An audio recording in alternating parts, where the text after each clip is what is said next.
Hi guys, this is Christine, your relationship and mindset master doctor and your leverage for change. Today I'm going to be speaking about the secure attachment style. And most of us who is in this area, speaks we don't speak a lot about the secure because that's like the ideal attachment style, and we tend to focus more on the attachment styles that have issues and that needs help. And not saying that the secure attached individual never needs help. It's just that they're just in a totally different place. Guys, before I start, please like my video if you find that this information is going to be something that's valuable for you. Share and also subscribe to my channel to help me grow my channel.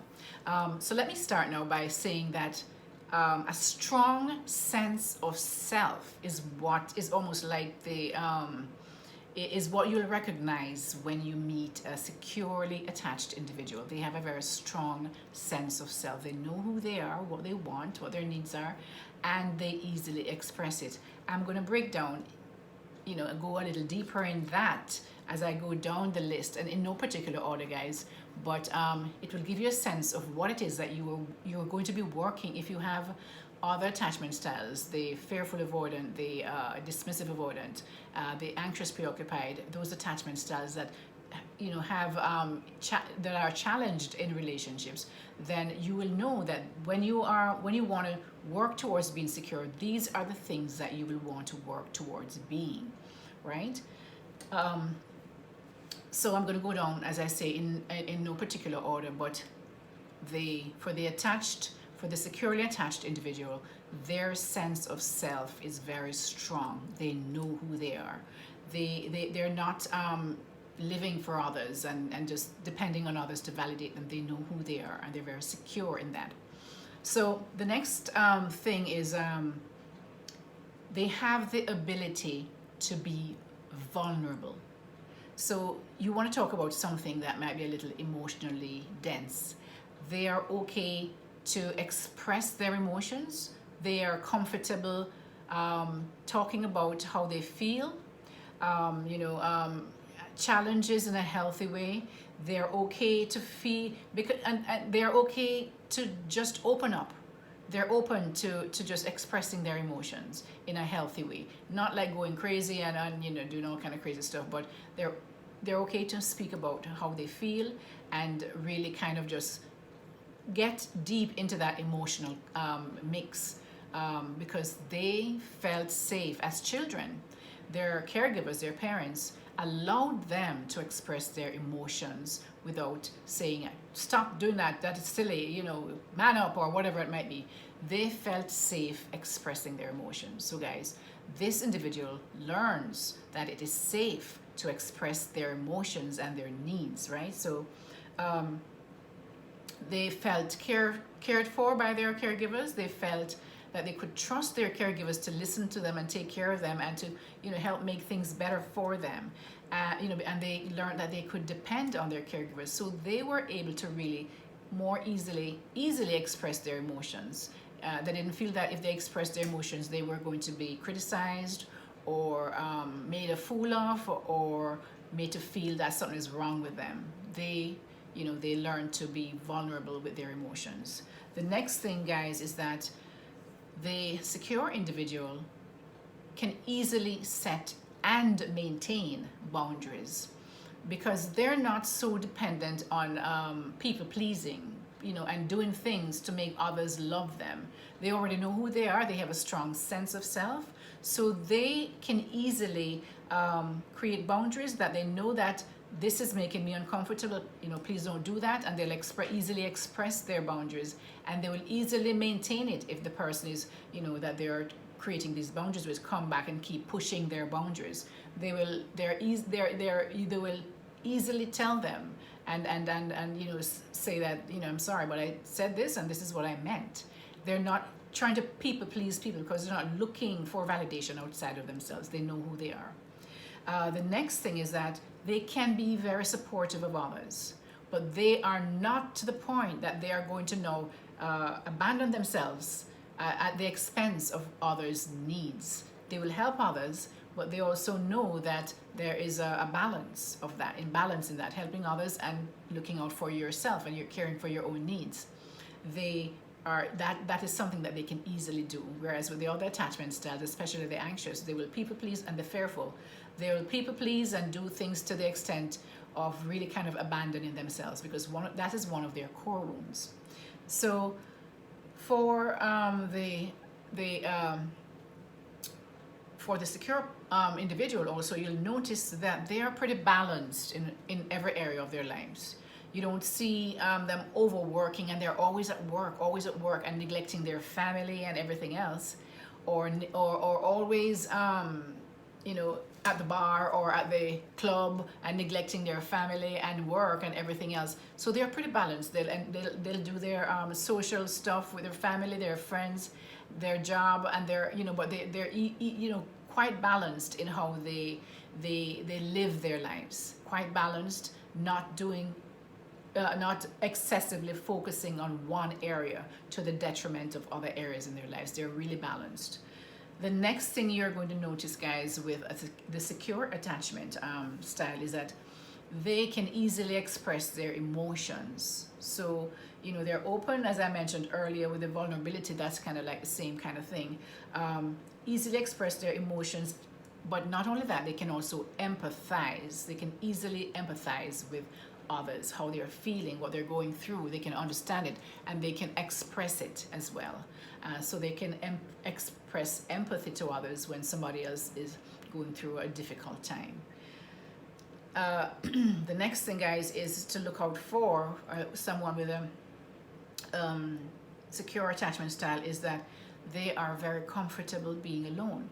Not that they want to be alone, but when they are alone, they're quite comfortable, because they don't feel the need to be in a relationship to be validated, or to feel like, or to feel like they're worthy of something, or to feel loved. They love themselves. They have a strong sense of self. So when they're not, when they're maybe in between relationships, they're quite comfortable being alone, doing things by themselves, and having their friends and their family, and doing that. They don't have to be in a relationship to feel happy or to feel good about themselves. They're quite secure in that area.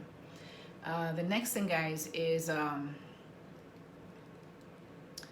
expressing their needs, and it comes easily for them, because as children they would express their needs. They cried when they knew that when they cried and they needed help from their caregivers, the caregivers was there for them. They could depend on their caregivers to be there for them. So they learned that it was okay to express their needs. It wasn't something that they would be punished for. So they learn that they can easily express their needs. So, guys, in relationships, if there's a problem in the relationship and there's a need that's not being met, they will also easily explore and express their needs with their partners, to say, this is something that I need to be happy in this relationship. I need this from you. They'll do it in a polite way, but they will easily, instead of what most people will do is stuff it, like the anxious will stuff it, or the fearful, other attachment styles will stuff it and not express it, but they will start becoming resentful of not getting their needs met. The secure attached individual can express their needs easily, right? And they actually expect their needs to be met, because that's how they grew up, because they grew up learning that their needs were met when they asked for help, right? If they had a need, they cried, or whatever it is that they do, or they asked their parents or caregivers, and their needs were met as much as possible. All right. The next thing, guys, is that they're very accepting of others. They don't expect everyone to be like them. They're very accepting of others and can easily remove themselves. So, for example, something is maybe this person or these people are not exactly like you, which is not possible. Everybody's going to be different, but they're not really caught up in just accepting only somebody who looks like them. They're quite okay accepting different people. Now, they're also equally very good at removing removing themselves from toxic relationships. So if they're with a meet someone and the friendships or the things that they do, or their friends do, or other people do, they can easily remove themselves from that toxic relationship, because if they recognize that this is not something that is going to serve them. This is not the direction that they want to go in life, to be with individuals who are totally in maybe doing drugs, maybe doing things that's going to impact their life. They can easily remove, or even like somebody who's emotionally will emotionally abuse you or physically abuse you. If they find that is something that whether it be their partner or whatever it might be, they can easily remove themselves from that situation. The other attachment style, especially the anxious, will actually remain in toxic situations like that because of their lack of feeling of self-worth and the fact that they are very uncomfortable being alone by themselves. They are also, as I mentioned earlier, they kind of tagging on along with that acceptance, expressing of their needs. They can also easily ask for help. They don't have a problem asking for help, which again is the same kind of thing. From they were young kids, they found it okay, they were comfortable asking for help from their parents. As a secure individual now, they were comfortable asking for help from their parents because their parents was there for them. They could trust that their parents will help them if they needed them to help them. So now in adult relationships, they also feel very comfortable asking for help. If there's something that they cannot do, they will easily ask for help. Another thing, guys, is that they easily manage conflicts. Now, not saying that the way they manage it might be perfect and it will always work out perfect for them, but they don't run away from conflicts like you would find with the dismissive avoidant or sometimes the fearful, right? Depending on who they're in relationship with. They can easily sit in a room with someone and discuss something that there is a discrepancy between their wants and needs, and manage that kind of conflict in a healthy way. They don't run away from it. They face it. They sit down and try to have a healthy discussion about these different conflicts. They're good with that. They also don't get all hot and bothered, out of control easily. I mean, I'm sure it happens for some individuals, depending on there are so many other things that can be in the background affecting that. But as a rule, they can easily regulate their emotions, so they don't go like, they're having a quarrel at home, but now they go and they take it out on everybody. Or you're having a quarrel with your husband, now you take it out on your children, or you just blow up and go all crazy and curse out everybody and storm off and slam doors. That is not how they handle it. They've learned that they've learned to regulate their emotions, because as kids, their parents accepted maybe their little, at that time they were probably getting loud and rolling on the floor and all kind of stuff, and the parents will sit with them while they're going through their thing, or they'll say to them, okay, do your thing,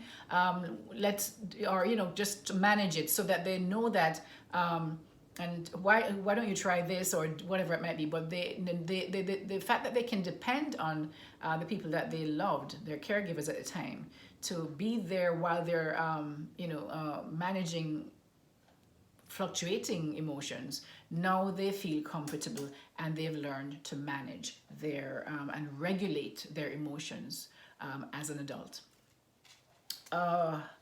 They're also very easily adapt to different types of relationships. So if it's a friendship relationship, it's different than a romantic relationship, than a relationship with your mom, your parents, than a relationship with your kids. So they easily can navigate and adapt to different types of relationship, whereas with the other attachment styles, the avoidant and the anxious and all that, there's going to be issues. There's going to be some issues in kind of just adapting easily to different relationships, because they just never had that. Their childhood was very deprived of interacting with different relationships with different people. So they never really quite learned how to manage those things. Okay, guys. So I think is pretty much all that I wrote down. I know there are more. If you have some ways of if you're a secure partner, or you know somebody, or you're with a secure partner, maybe you can add some of that in the comment as well. That will help others. But in the meantime, guys, please, if you find this content valuable, please like it, share it with a friend, subscribe to my channel, and also hit the notification bell. That way, that as soon as I upload something new, you will be notified. I hope you have a wonderful day, and guys, keep growing. This is Christine, your relationship and mindset master doctor, and your leverage for change. Take care now. Bye.